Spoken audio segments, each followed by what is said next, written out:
Okay, welcome to the third in a three-part series around the Bigme S6 Plus Lite, which is an 8-inch color e-ink reader and note taker. So this is going to be my final kind of conclusion. We'll go over the pros and cons of the device. We'll go over the battery results in some detail. I'll talk about how this device compares to the Tab Mini C. Then we'll kind of talk about who I think this device is ultimately for, and then we'll wrap it up. So that's going to be this video, so I hope you enjoy it. If you have any questions, let me know in the comments. One last thing before we get right into it is that I did receive this device for free from Bigme. They reached out and I asked to review this particular device. So this was given to me, but there's no influence over the review process from Bigme. So this is exactly how I feel about the device, despite being given it for the purposes of the review. So if you have any questions about that, let me know. Otherwise, let's jump right in. And we're going to start, as we often do, with the pros and cons. And how I break this out is I focus on the primary pros and cons and the secondary pros and cons. The primary pros and cons are things that I think are probably what people want to think about as they make a purchasing decision.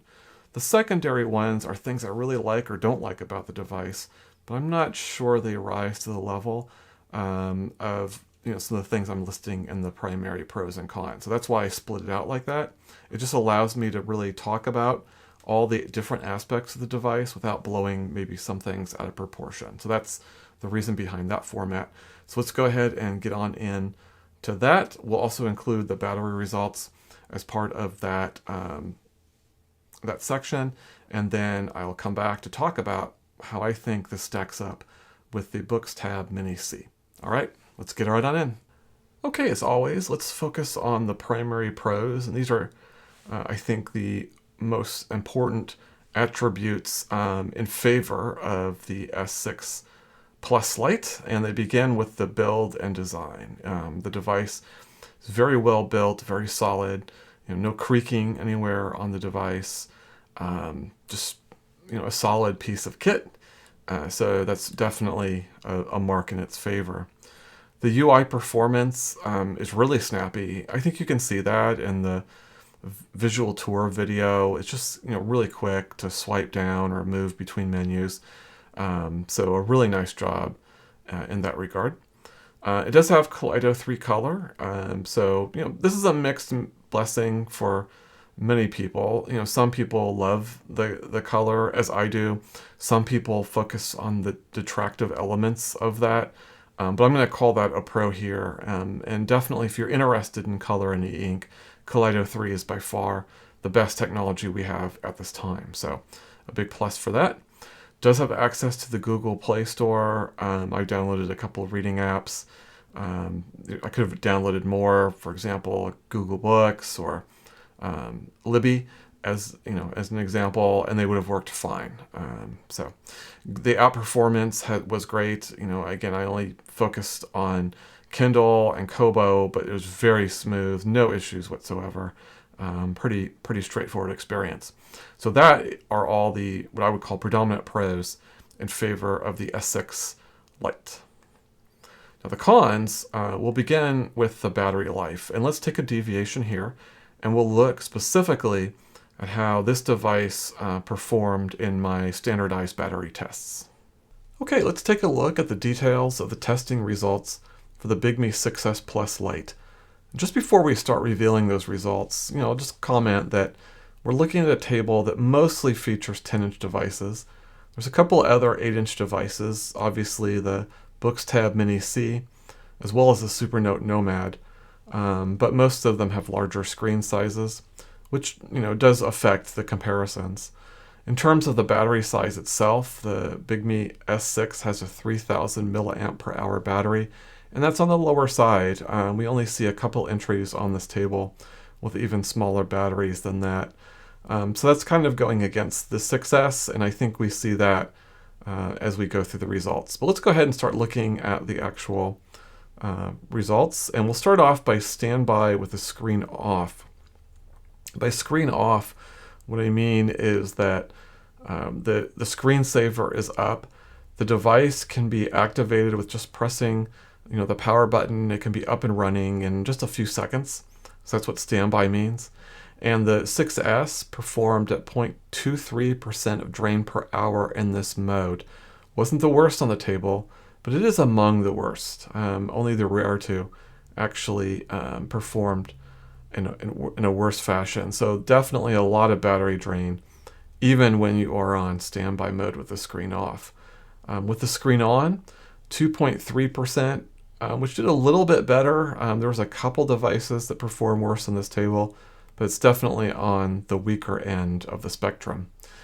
Considering Wi-Fi drain, and this is when Wi-Fi is on, not necessarily active, just on passively, 3% drain, and that's, again, toward the end of the pack as well. If we start focusing on front lighting, we'll start off by looking at full cold front lighting. Warm lighting had very similar results. There's really no difference in color temperature on the battery drain, and that's what we experience with other devices as well. The the S6 rather, did 5.8%. And this is at the lower end, but there's actually a lot of company. They actually beat out the Note Air 3C, which is a little bit surprising, perhaps because the lighting isn't as bright at its top levels. It's hard to say, but a little more of a middle of the pack result here for the S6. Half lighting, however, again, they kind of return toward the lower end of the spectrum, with only a couple other devices performing worse at the half cold setting. Our last comparisons will be reading either with Kindle or Kobo. In this case, it was Kobo, and reading a novel. And the battery drain was 2.4%, and consistent with some of the other results, it was toward the lower end. And continuous note-taking, this is where I basically start writing and I don't stop, at least for 10 minutes, and then until I see the battery indicator change. So it's a pretty arduous writing session, but it's a short test, and this one resulted in 11.4% battery drain, which is toward the lower end. Actually, you could argue it's closer to the middle of the pack in this particular case. And those are your detailed battery results. Okay, now that we're back, there's a couple other things that I think are also primary cons, and that's, ghosting. So again, you've got the plus of Kaleido 3, but Kaleido 3 does introduce a lot more ghosting. I think this device handles it as well as any other device. It certainly went toe-to-toe with the Mini C, as we'll see in videos a little bit later, but the ghosting is definitely present. And if you're comparing this relative to a black and white device, that's something that you would notice, and you may or may not be able to live with that. So I do include that as a major con. It's not heavy overall. It's the same weight as the Mini C, as I discussed in the first video. I think it does a little bit better job of balancing the weight than the Mini C, but it's still heavy. The Mini C took a lot of criticism from other reviewers based on its weight. And certainly, if you're comparing it to a lot of other e-reading devices in the market, particularly 6 and 7-inch devices, there's quite a bit of heft here.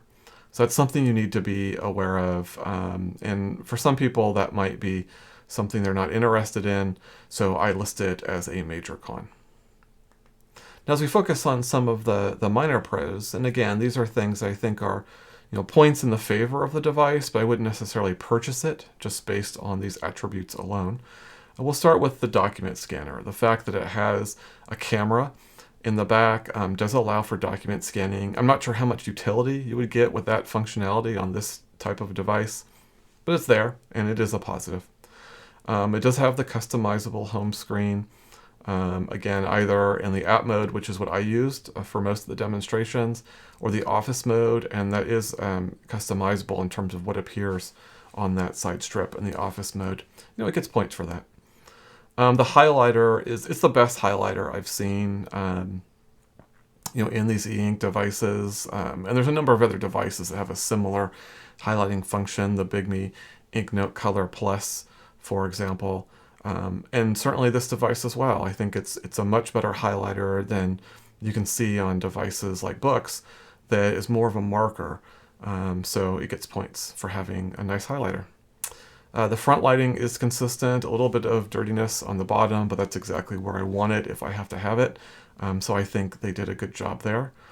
The cover is decent. It's not the best cover I've ever seen. It's definitely a solid cover, and the buttons add a nice functionality, even though they're not always useful. So for example, I couldn't get them to work with the Kindle, but I could get them to work with Kobo, and I could get them to work with, for the most part, the native e-reader. So, they work most of the time when you need them, just not 100%. Global handwriting, I almost made this into a primary pro because the functionality is so amazing. And this is actually something I'm having a little bit of a debate on with Dan Dutton from eWritable, and I've got the link to his site below or in the description, because it's the best site for e-ink devices. It's really the best reference site you'll ever find. But we disagree on this one particular point, which is how useful is global handwriting. And I totally understand his point. When would you really use that functionality? But I just wonder, and I went into great detail on this in the visual tour, so if you're wondering about it, I really would encourage going to that. I chaptered that particular section. But I just wonder, does it not have utility because we're so used to not being able to write on the screen? Because global handwriting delivers that.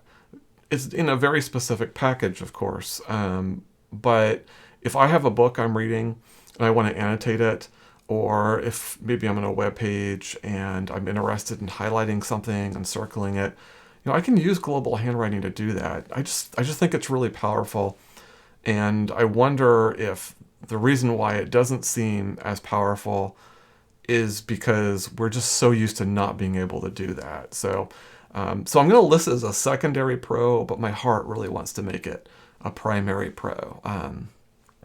But I understand Dan's point. The split screen functionality is nice. I don't know how much you'd use that on an 8-inch screen. It makes more sense on a 10-inch screen or larger, but it's here if you're interested in that. The stylus having Bluetooth buttons is really nice, especially for like a Bluetooth remote for page turns. Again, same limitations as with the cover. That might be just with Kobo and with the internal reader. But still, it's nice to have. Now, in terms of secondary cons, there are a number of things to point out. First off, there is a learning curve, both in the system in general and in particular with the reading app. It's a very complicated reading app, similar to Boox in that regard. This criticism, I think, would go to both companies. But there's a little bit, it's not just, grab and go necessarily. There's a lot of features that you have to kind of learn, and some that are not apparent even with the tutorials. So a little bit of a learning curve there. Hopefully my videos will help with that, since I've gone through that learning curve myself. But for anyone buying the product, I think that is a little bit of a barrier. It's certainly not as simple as, say, a Remarkable, which I think is much more evident and easy to interact with. The Notes application, the complexity is kind of in the middle of the pack. It's certainly not as complicated and as sophisticated as a Boox or a MobiScribe or a Supernote. It's a little bit more involved than companies like Kindle and Kobo. So it's right there in the middle. I think it's a good Notes application, but definitely compared to competitors, it's a little less feature-rich. So that's worth pointing out. The OCR is just not very good. I don't recommend it at all. We saw an example of that in the visual tour. Boox does a much better job with OCR as an example, as does Supernote. So not particularly good, even though the feature is there. Same with search functionality. I think this is one area, if you really wanted search functionality, there's a lot of other companies, Boox and MobiScribe, Supernote, if you've got, if you do the right note types, that does a much better job with search functionality. That's just not a good strength for this device. The stylus charging, this might be just in my instance, but I had a difficulty making a connection between the stylus and the pins on the device. I actually have two other Bigme devices that have the exact same functionality, and I put the stylus I'd received with the S6 on those devices. It charged just fine. So to me, the issue was with the device, the pins on the device itself. If I position the device on the side and then put the stylus on top, and kind of propped it up that way, I saw that it charged the stylus just fine, but it was kind of iffy in charging the stylus and when it's flat or in the case and what have you.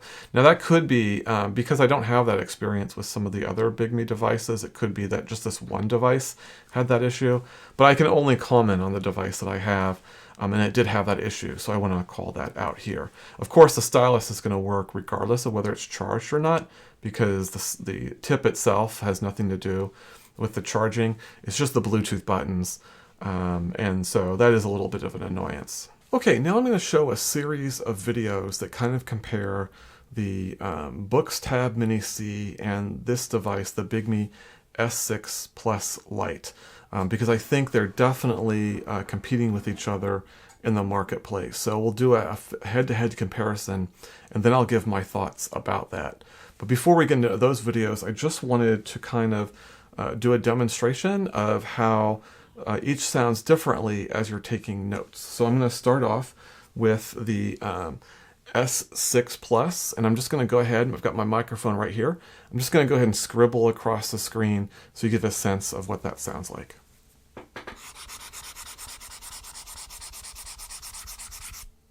Okay, a nice scratchy sound.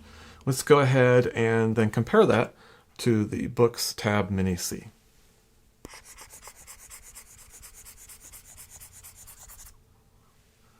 Okay, so both have a nice scratchy sound. I think the Bigme's is a little more prominent. That may be a plus or minus depending on your preferences. I kind of like the Bigme's sound a little bit better than the Boox's sound, but it's a minor point. They both sound pretty good when you're writing on them. Okay, let's go ahead and look at more comparisons in some of these videos. Okay, let's begin our comparison of the Boox Tab Mini C versus the Bigme S Plus Lite. And the Boox here is represented on the left. You can tell because it has Boox right there on the screensaver. It also has the black bezel. The Bigme, of course, has the white bezel, and you can see that there.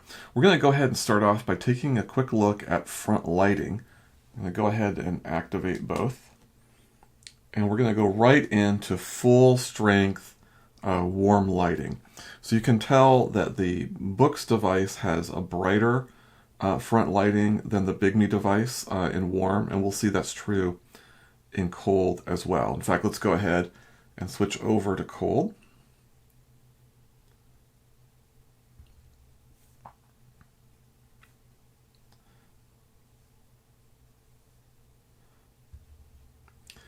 And there we have it. Now, one thing I want to point out about the two devices that is different, and this may not be specific to how the devices are different now, and I'll explain that. So this Boox device I purchased at the end of June in 2023, and the Bigme device I received in March of 2024, so almost a year apart. Now, one key difference between the front lighting as opposed to the Boox being brighter is if you looked at the devices at an angle, so you're kind of looking to see where the bezel meets the screen, as it were. If you looked on the Boox device on either side or the bottom, you wouldn't see anything.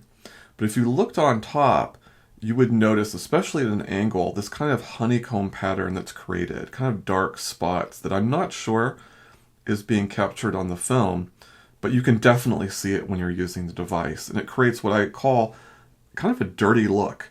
And you notice this in particular when you're reading a book, because obviously your eye, when you start a page, goes near the top, and you notice that it's a little bit darker on top, about a space the width of my thumb across the top, than it is for the rest of the screen. And it's not a functional problem, it's aesthetic, but it is an annoyance that I have with this particular device.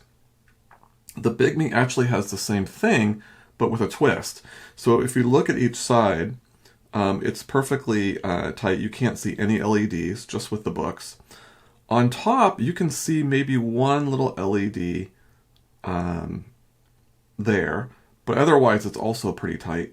It's on the bottom where you can see that a similar honeycomb effect if viewing from a certain angle, and it does create a little bit of a dirty look at the bottom as well. My preference easily is the way that the Bigme has their device here, because you just don't notice it as much down below near the footer as you do the same effect near the header. Now, having said that, I'm not going to say that the Bigme device is superior to the Boox device for this purpose, because it's not clear to me if that's true. So what I mean by that is the screen and the front lighting are both provided by the Eink Corporation. So neither company had anything to do with that. At least that's my understanding. They're just implementing the technology that they've been given.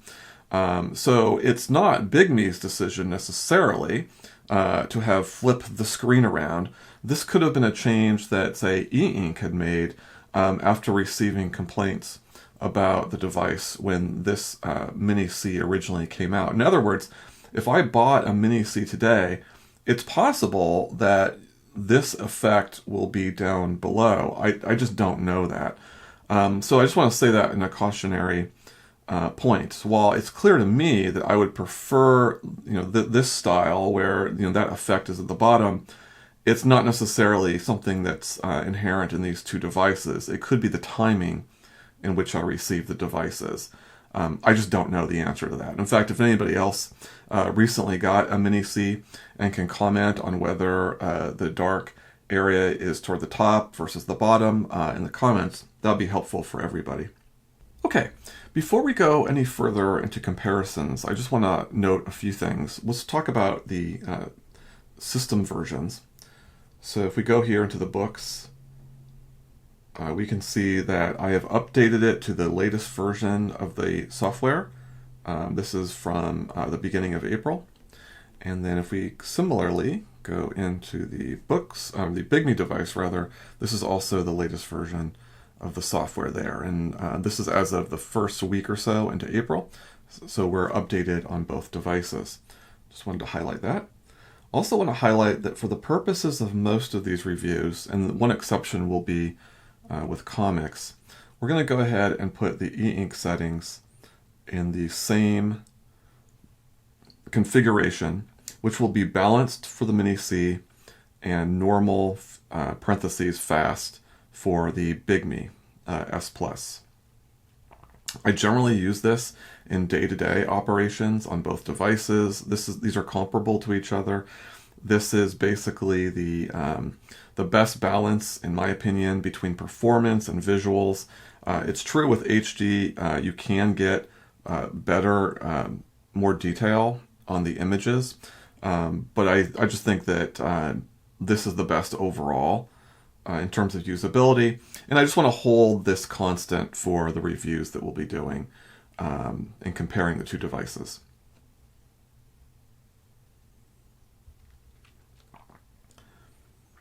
Now we're going to leave front lighting on both devices. I think it helps draw attention to the screen and you can see the details a little bit better.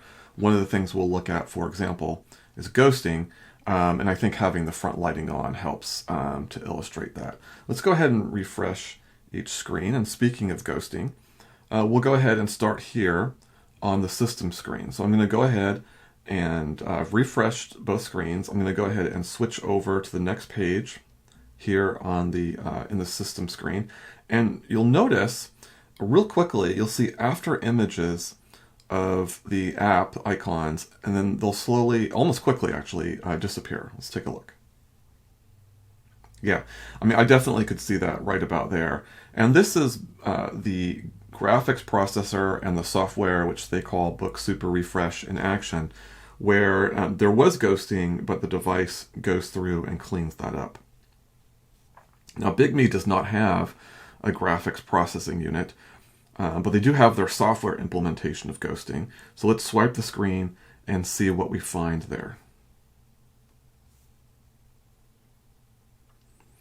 Okay, I saw actually almost a similar effect where I saw real initially there were some after images, but they quickly went away.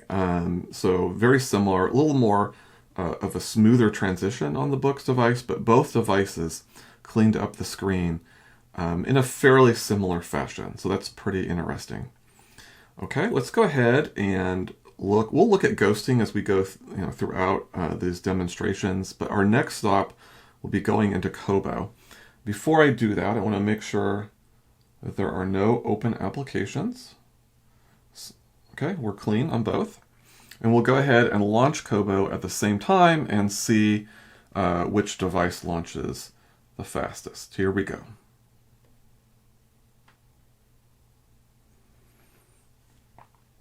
Okay, both pretty quickly. I've already downloaded this novel Babel, so I'm going to go ahead and go into that.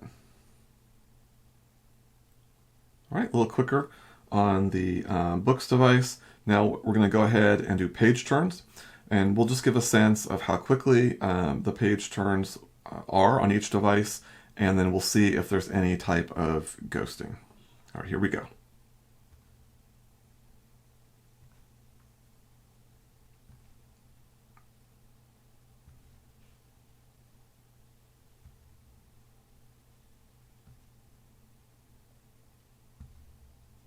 Okay, I think that's we can safely say the Boox device is slightly faster in terms of page turns. Both are very good overall. I don't see any particular ghosting, which is normal. Actually, one area where Eink, it really is optimized is around text like this and moving from page to page. So both do a really good job, but a slight nod to the Boox device for being just a little bit faster. Okay, let's go ahead and focus on comic books now. And to do that, we're going to go into the Kindle app. And again, we'll go ahead and clear out both devices. And we'll launch Kindle at the same time.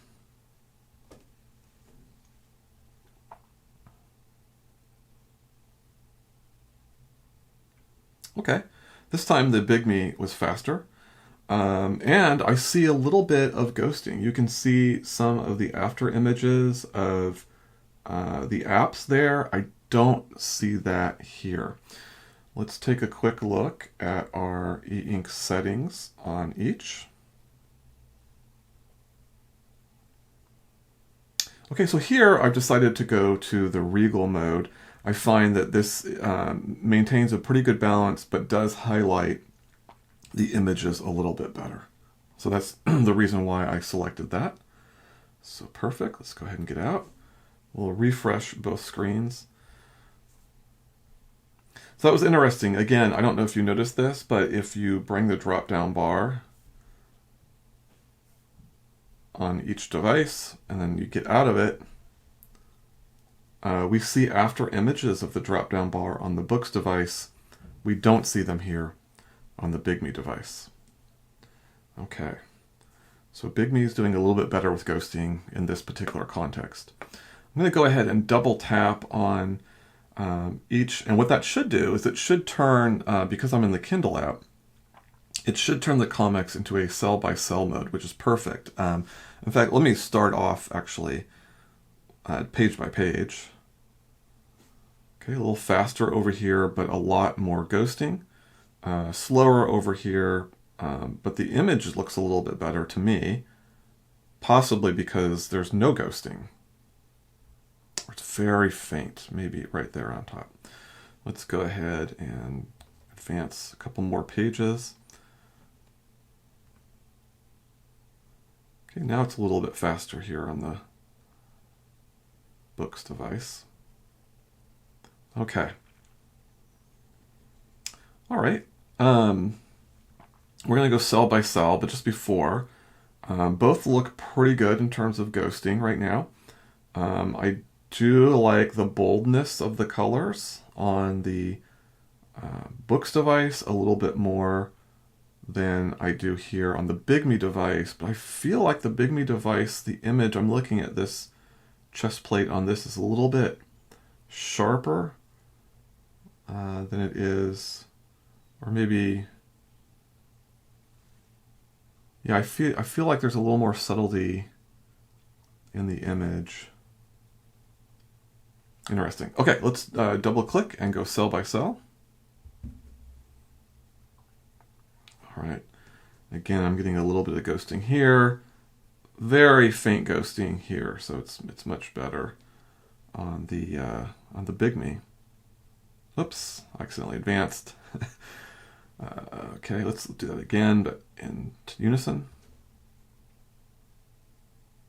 Okay, a little bit faster here in the books, but again, you've got ghosting, and I'm seeing no ghosting here on the Bigme. I see tons of ghosting here in the black bars. A little bit of ghosting. I see a little bit right here. I see a little bit here, but it's a much, and the image is very clean. You can see some ghosting of a voice bubble here. That's not present here.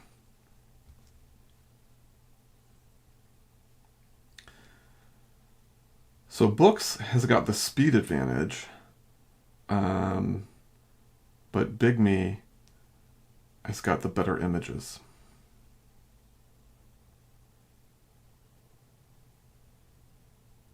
With some differences in coloring as well, and I'm not sure which one is actually closer to the original.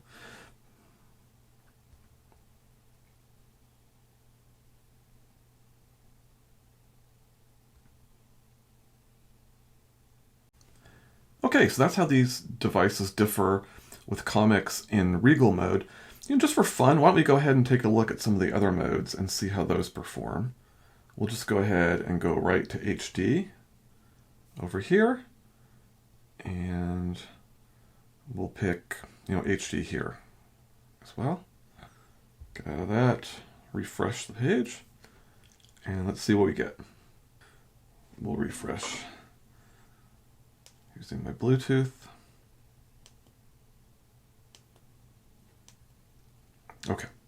Okay, let's see what the difference is.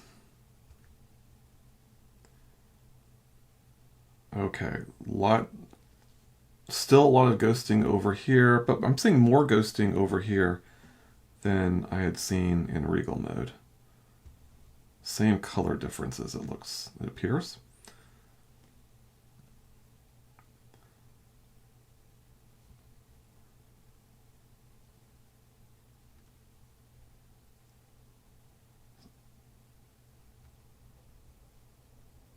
Okay, still a bit quicker over here. So this isn't too different from Regal mode on the Boox device. On the Bigme device, we do introduce a lot more ghosting. So a lot more parity between the ghosting between the two images, and the Boox device still remains a little bit faster. Let's take a look at the normal mode that we've been using or balanced for the other demonstrations, and see what that looks like.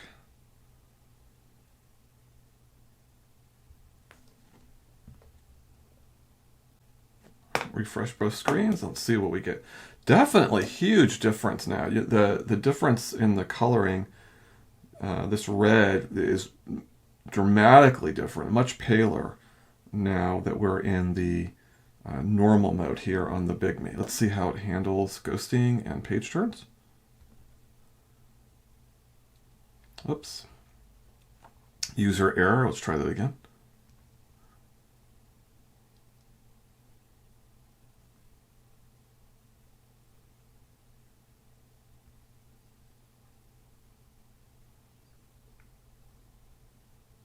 Okay, performance is a lot closer. The Boox still remains just a hair faster. The Bigme's handling ghosting a little bit better. Not as good as it did in Regal mode. And the coloring, is noted again, a lot paler, although the cell isn't as obvious. That looks a lot better on the Bigme than it does on the Boox. But a little more mixed, I would say, overall. That text looks a little sharper to me here on the Boox. Getting a lot more ghosting. You can see all those dots there that don't appear over here. But you do have a darker image over here. I wonder if we have the ability to go a little bit higher on dark enhancement. That would make a difference. Okay, a little bit. That helmet's starting to look. Let's try a little bit more.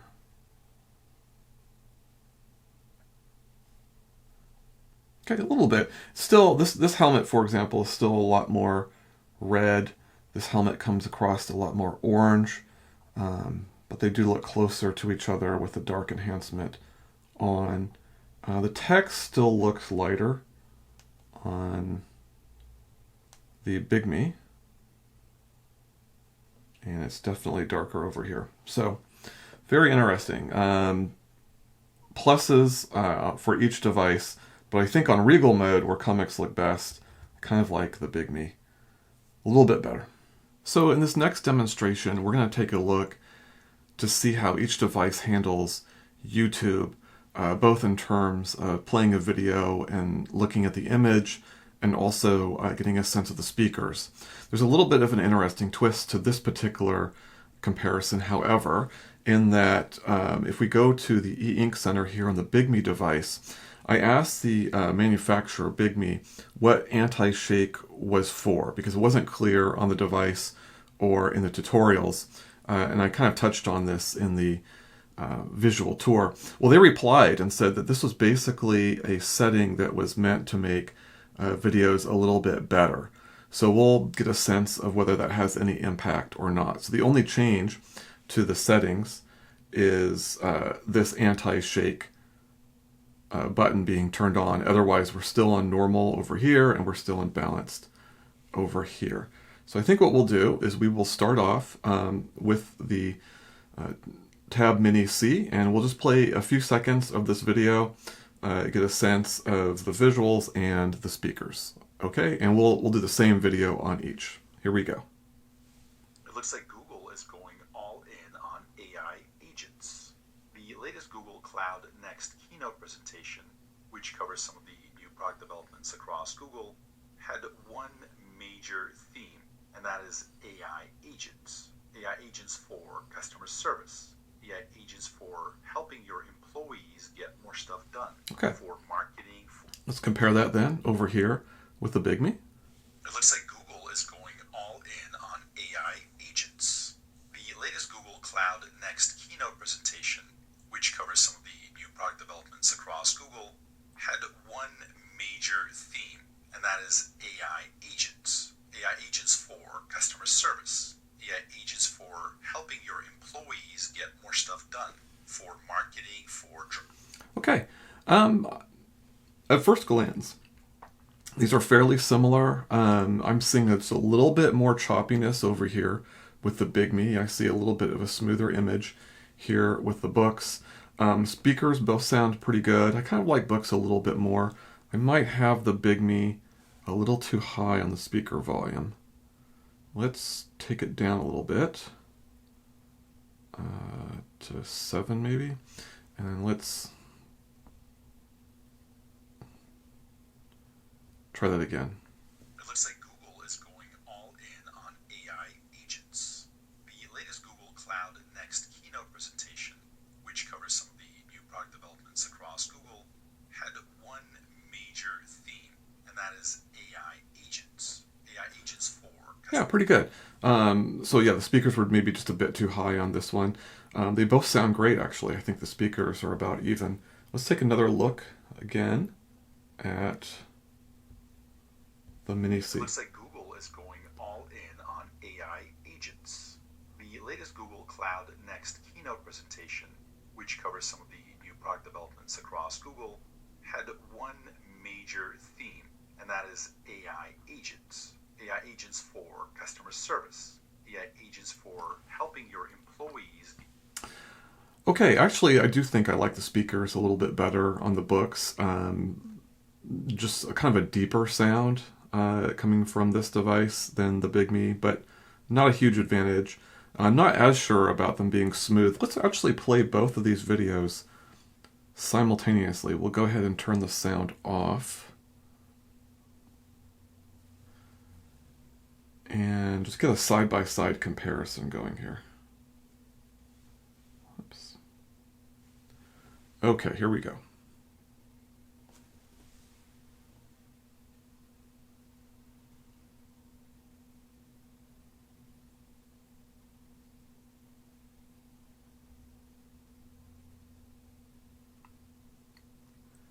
Kind have a similar amount of ghosting with each.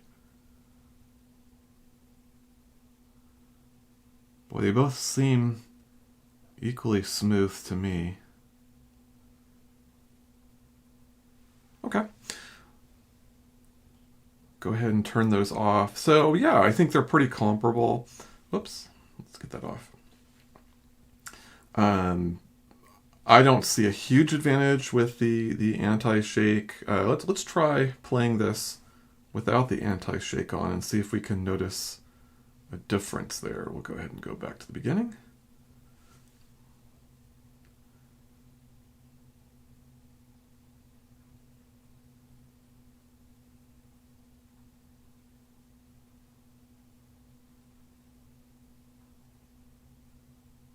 It might be a little bit smoother. I think it's a little bit smoother with anti-shake on.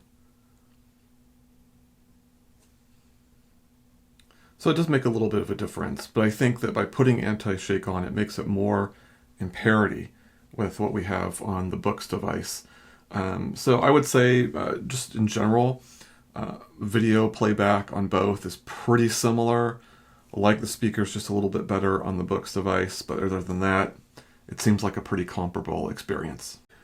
Okay, for our last look at just general performance and ghosting, we're going to go ahead and go into the Google Play Store. I've activated Wi-Fi on both devices. We'll go ahead and launch Google Play, like so.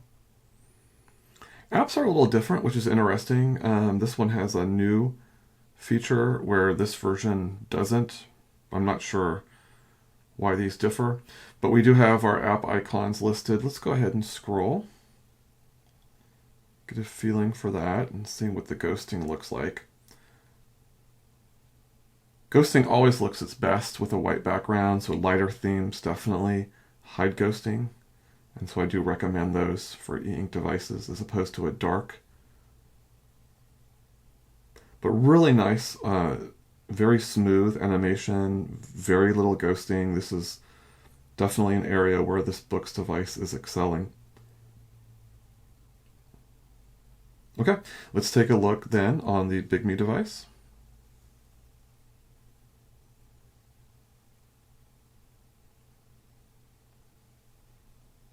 Bigme very similar. Might be just a touch choppier in scrolling than the Boox. Boox is a little smoother, a little choppier, still not bad. Doing a really good job of ghosting as well.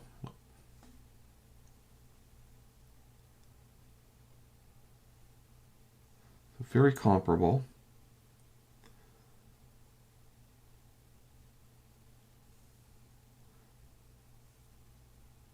Just looking at the app icons, seeing if I can notice much of a difference. They feel just a touch sharper on the Boox device. I'm just kind of challenging that and making sure that I'm seeing what I'm seeing.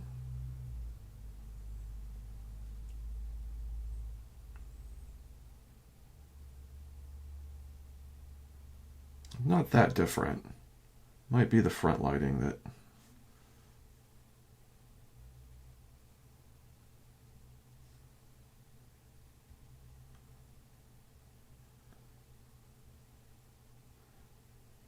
like, for example, I don't see much difference between. I actually see maybe a little bit of ghosting in there on the YouTube icon. This one's it doesn't have any ghosting, but the graininess levels appear the same. So I saw obsidian. Here's obsidian. They both look really good. This one's a little bit darker. Text looks good on both of them. Yeah, very comparable. Very comparable devices for the most part. Okay, let's go back to the home screen. I do think that Boox did a nicer job in terms of the coloring that they've used on their default apps. I just think they're a little bit bolder. They stick out more. On the Bigme, they're just a little more muted. I think they could have done a slightly better job, but it's a minor point. But I do think Boox did a little bit better in that regard. So now that we've seen those videos comparing the Bigme device versus the Boox device, what are kind of my final thoughts? And remember, going into this, the Boox device, the Tab Mini C, has been my go-to e-reader, 8-inch e-reader for almost a year now. So it would be quite something to kind of dethrone that. So does the Bigme succeed in that regard? Yeah, actually, for me, I think it does. I don't see a tremendous difference between these two devices as an e-reader. Both handle those apps perfectly well. We saw that the Boox device was slightly faster. I don't think it's a material way. But ghosting, like in comics, was much better on the Bigme. There's give and take in each device. But the thing that I find interesting about the Bigme device is that it stacks up really well, particularly in this 8-inch category. In a lot of ways, the comparison I'm doing now is similar to the comparison that I've done in the past with the Boox Note Air 3C and the Bigme Eink Color Plus, or by proxy, the Color Plus Lite. And in the 10-inch space, I actually would prefer the Boox device. So why is that different in the smaller category? And I think the reason why is that the strengths that Boox has, particularly in having a more stable and sophisticated native reading app, as well as having a lot more richer features and search functionality in their Notes app, those things I think play better to the 10-inch space than they do on the 8-inch space. Let me put it another way. When I'm thinking of the 8-inch device, I think of an e-reader first and a note taker second. And it's the opposite as I think of 10-inch devices. So in the 10-inch space, all the strengths of Boox really stacks up very favorably to what Bigme has to offer. But in the 8-inch space, you see a lot more parity between the two devices. Yeah, the reader app within Boox is still a better app between the two. The note-taking app on Boox is still more sophisticated. It's just that a lot of those advantages are superfluous for the use case that I think is great for the 8-inch devices, which is reading, annotating. Maybe you're doing book journaling. Maybe you're doing a diary or whatever. Maybe you're just doing to-do lists. That's what's good on an 8-inch screen. And the note-taking apps really are pretty much equally useful in that regard. So, the more, important strengths like search functionality and what have you, I think play less in the 8-inch space than they do in the 10-inch space. I still think the Boox device is a superior device overall. We can certainly see that in the battery life. The Boox device has way better battery life than the Bigme device does. But the Bigme comes at a significant discount. Again, I'm using Amazon pricing here because you have better return policies. You can get better deals than what I'm talking about, and same was true in the first video. But focusing on Amazon, there's a $30 difference. So you get the Bigme for $30 less. And then if you factor in that the Bigme comes with a cover and the Boox does not, again, buying from Amazon, that gap is even bigger. And I think the Bigme justifies the gap. I've always been kind of a Bigme fan. I've wanted them to succeed, but I've always seen them as kind of secondary to Boox. And in many ways, I still do. But I think in this particular product, selling at a discount, so less than the Boox product, and then you add in the global handwriting, which is a significant feature that Bigme has that Boox doesn't, in addition to the highlighter function, I think the Bigme makes sense at this form factor and at this price. So I would recommend the Bigme over the Boox, and I'll be using it as my go-to 8-inch e-reader, at least in the near term. Now again, though, if your use case flipped, so you want an 8-inch screen, but you're more focused on notes or notes first, and then e-reading second, that would lean a little bit more toward the Boox device in my mind. It kind of depends on what kind of sophisticated note-taking you're hoping to do. But definitely if you're thinking e-reader first, which I think you should at that form factor, You know, 8 inches is not a lot of real estate for writing. It works for some focused areas, but if I'm at work, I'm using a 10 inch. And I would never, and I'm using a Super Note, by the way. And I would never consider going to a smaller form factor. I need that real estate. So I always think 10 inches are better for note taking. 8 inches are better for reading with note taking. And for that reason, I do recommend the Bigme device. All right, that's it. That's my analysis. Hopefully you've enjoyed this 3-part series. If you have any questions, please feel free to put those in the comments below. It's been kind of a quiet winter and spring for e-ink devices. I get the feeling like things are going to start to cook up during the summer and fall. So look forward to more videos from me then. Until then, I'll see you next time.